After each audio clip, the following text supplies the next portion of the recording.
Ramazan ayımızı qaraldıp hiç puçadık geçirecek zat, belki heme vaktimizi zaylap yören zat, hemin televizyon meselesi. İçindeki serialleri, filmleri, bernamaları, oşun üstüne gelenlerini gün pişrifti ki bulup barya, bir fazayı mecazi, Telegram'o, Instagram'o, WhatsApp'o,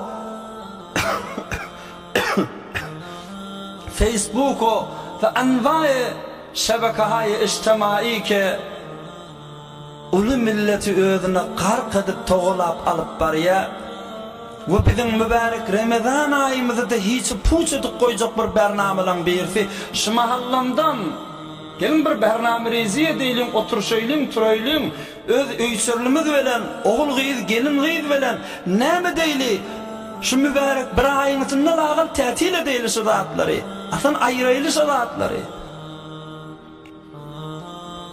Hiç bir dünyevi, ohravi, peydasız, yönü başında oturup dağını vaxtlamız geçirip koyvermeli ey musulman doğullar, necerik, kızıl veren, altın bilen çalışıp olmayan vaxtları hayf edip geçirmeli şon idinne. Nagat adamı hasreti ökünç getirir. Gelin şu mahatlamdan bir bername rezi koyuyulun, ne mi deylin şunu kamil aradan ayırıp bilsek kam. Necere ayırıp bulur kam şunu musulmanla valla. Beter zaylaşığı bizim aramızda kâneliptir. Tamam vaxtlamız zaylamadan beri bizim dinimizi, bizim imanımızı, bizim haya ve gayret ve iffetimizi asam dargadıp aradan ayırıp barya bir fikret görüylün, bir özümüze geleylin. Ey musulman doğullar mübarek Ramazan'a üstümüzden geliyor. Bihtirin vakit, bihtirin fırsat adam tövbe etmeyene. Şu leten zalim içinden, şu murdarın içinden, şu batlığın içinden çıkıp kayıtmeyene. Bihtirin vakit, bihtirin fırsat üstümüzden geliyor. Gelin bir bername reziye deylin, bir fikirlen şeyleyin. Şu telekeçilim içinden çıkıp da bir aratsızlığı ölecek bolsak, şu matlımdan öğütür veren haberlaşaylin, oturuşaylin musulmanla valla. Ay deylin ve düşündüreylin. Gerçi der hoşki hezaran renk has, mahiyan ra ba yubuset cenk has. Bir kavutta düşün şu Mevlana'nın aydiyen radini.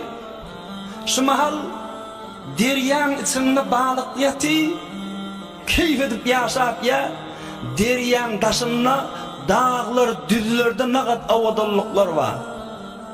Yaz günü dışarıda görüyendirsin, sarı kızıllarını öğütüp duran renk berenk güller, yaşıllar, ıkşıllar oturan otlar, ağaçlar, bağlar, ne kadar ha dünyanın avadallıkken, ne kadar ha avadan menzirelerken, aya onunla da olsa balık şu deryan şorsuğundan dışarı çıkıbilyen mi?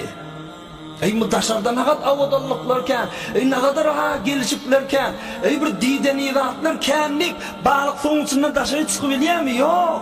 Çıksa hafa oluyor, ölüye. Ey musulmanlık ol, sen iman deryatının içinde, sen din deryatının içinde, sen hicab-ı iffet deryatının içinde, vakti ki Insta'u, Telegram'u, fazayı mecazinin içinde, enva-u aksam dideni zatlar, enva-u aksam gözünü yani heyreti koyan zatlar göründe, sen deryandan çıkıp gitme onu özlemeyene, hafa olursun, boğulursun, garip olursun. Hiç moğu balık suyun içinden dışarı çıkıp avadan zatlar görmeyene çıkıp gidebilyenlerdir. Çıksa hava olayandır. Gerçi der hoşki hezaran renk has, mahiyan ra ba yubuset cenk has. Sen imanlı mümin, muttaki adam, inin atan, icevaba kalkan, iman avreyvelen geçiren, imaniyet deryatında yaşap yoran musulmanı mümin, sen hiç mağdani ol fezalan içinde, ol dışarıdaki avadallıklara ağırlanıp da öz imanından daşa tuşama musulmanlığın. Biz evvel kifi şu bernameli ki bizim bağıt vakitlamızı, umurlamızı, gece gündüzlemiz zayla otu hemmi rahattan bizi dışarıda koyuptur.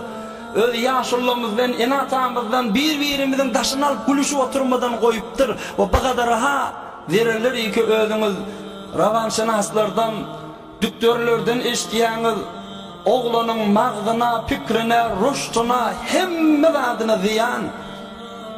Laqal mübarek Ramazan ayı üçün bir ay gelin bir barnamyzy edeýin, musulman da golla peýt gitmeýin. Bir ayın içinde nagat özümüzi kontrol edip bilersek, nagat özümüzi tagýir berip bilersek, bir olokon näni fırsatçı, olokon wagtçı. Ya Mekke buthil ansama fa duyufuki ahdawki wi'ama wa riyadu